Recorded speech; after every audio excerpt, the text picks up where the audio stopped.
Bonjour à tous, je voulais vous proposer une nouvelle série de vidéos sur les automatismes de calcul au collège. Donc c'est une nouveauté pour le DNB session 2026. J'ai été interpellé par ma direction des études la semaine dernière en me disant que le sujet de DNB allait toujours durer 2 heures, mais il allait être scindé en deux parties, une partie de 20 minutes sur 6 points sur laquelle vous allez devoir répondre à des questions sans la calculatrice, puis ensuite une partie que vous allez pouvoir retrouver dans les différents recueils de sujets d'examen qui sont publiés par différentes maisons. Moi, c'est cette première partie qui m'intéresse, et puis je voudrais essayer de vous donner des éléments de réponse et des éléments de travail de façon à ce que vous puissiez vous en sortir. Donc quelqu'un à qui je ne remercierai jamais assez, qui s'appelle, me semble-t-il, Thierry Aucel. Alors il faut que vous tapiez apprendre les tables et puis Aucel. Je pense qu'il me saura gré de parler de son travail et de n'en dire que du bien. Si vous tapez apprendre les tableaux Aucel, Monsieur Aucel, Thierry Aucel, c'est son créateur, vous allez tomber en première ligne sur un site de chez Free où il vous propose de travailler les tables d'addition et de multiplication. Alors, une fois que vous l'avez téléchargé, vous allez avoir sur votre bureau cette chose-là que je vous montre. Voilà, ce logo-là. Et si vous double-cliquez là-dessus, vous allez ouvrir. Alors, je vais reprendre. Voilà. Et puis, je vais venir faire réapparaître au-dessus. Ça doit être bon. Voilà. Je vais agrandir la fenêtre. Et puis, je vais vous montrer comment ça marche. Alors, les tables d'addition, moi, mes enfants, je les ai fait travailler. Enfin, on a joué au dé. Donc, alors, on n'a pas toutes les tables, mais il y a des automatismes qui vont venir.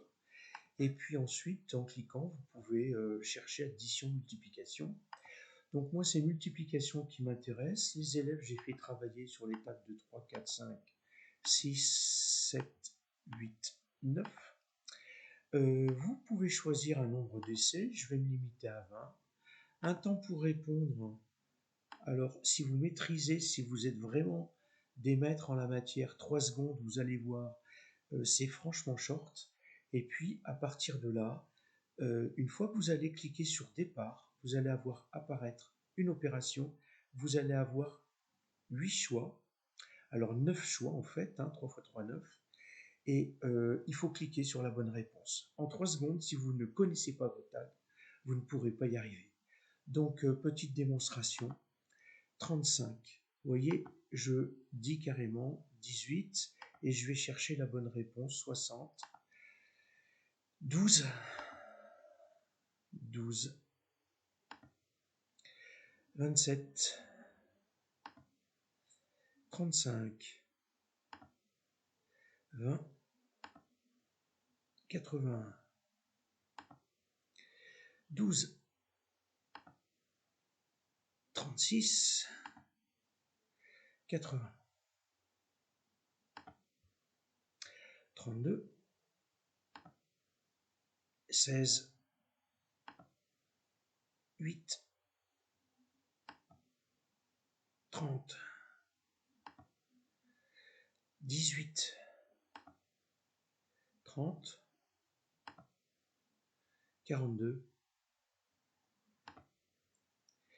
ce 48. Voilà, vous avez la petite trompette qui va bien quand vous êtes sur un 20 sur 20. Donc à partir de là, j'estime que vous devez pas mal bachoter, c'est sympa, c'est sur l'ordinateur, vous ne travaillez pas, Et si vous vous trompez, vous allez voir, alors vous pouvez prendre table par table, hein, et addition comme multiplication, ne vous commencez avec 10 secondes, je pense que c'est largement suffisant si vous n'êtes pas un maître dans l'auteur, dans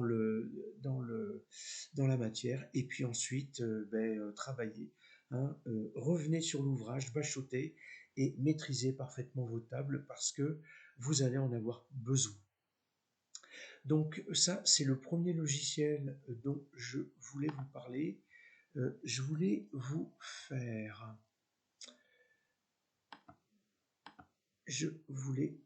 faire toucher du doigt une opération vis-à-vis de laquelle vous avez du mal.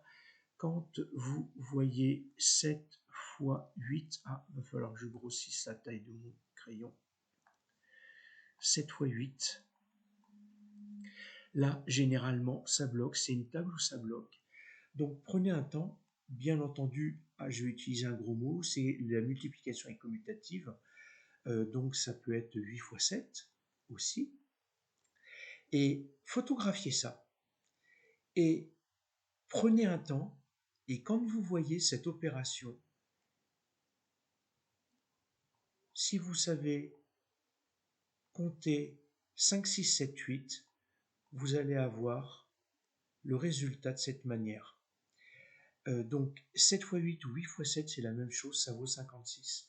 Vous avez énormément de mal, pour certains d'entre vous, à repérer cette opération. Et puis je vous renvoie à une playlist que j'ai déjà réalisée sur les élèves 10 et sur la table de 9.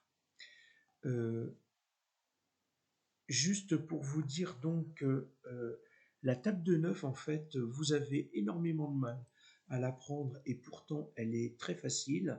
Je vais vous donner 7 fois 9 et 5 fois 9. Vous voyez, je vous les mets dans le désordre 3 fois 9. En fait, il faut que vous vous souveniez que quand vous avez les dizaines et quand vous avez les unités en colonne, donc je sépare mes dizaines par les unités, en fait, le résultat va s'obtenir avec le facteur 7 dans la dizaine, je vais mettre 1 avant, le facteur 5 dans la dizaine, je vais mettre 1 avant, je vais mettre 1 avant, et il faut qu'en additionnant, la somme me donne toujours 9. Et donc c'est 6 et 3, 9, 4 et 5, 9, et 2 et 7, 9. Donc 9 fois 7, ça fait 63. 5 fois 9, ça fait 45. 3 fois 9, ça fait 27. Et on retrouvera ça dans les critères de divisibilité. Parce que va falloir qu'on reparte sur les fractions. Donc je vous invite à repartir dans une playlist que j'ai proposée pour les élèves 10 notamment. Et je vous donne cette astuce-là. C'est le meilleur moyen que je vous ai donné plutôt que d'écrire 0, 1, 2, 3, 4, 5, 6, 7, 8, 9, et puis 9, 8, 7, 6, 5, 4, 3, 2, 1, et en fait vous avez 1 fois 9, 2 fois 9, 3 fois 9, 4 fois 9. Là, en fait, si vous allez un tout petit peu plus loin et que vous travaillez sur cette observation, ça va se faire tout seul. Donc voilà pour cette première vidéo. Je vous retrouve dans la même playlist que je vais appeler les automatismes au collège, les travaux sur les critères de divisibilité.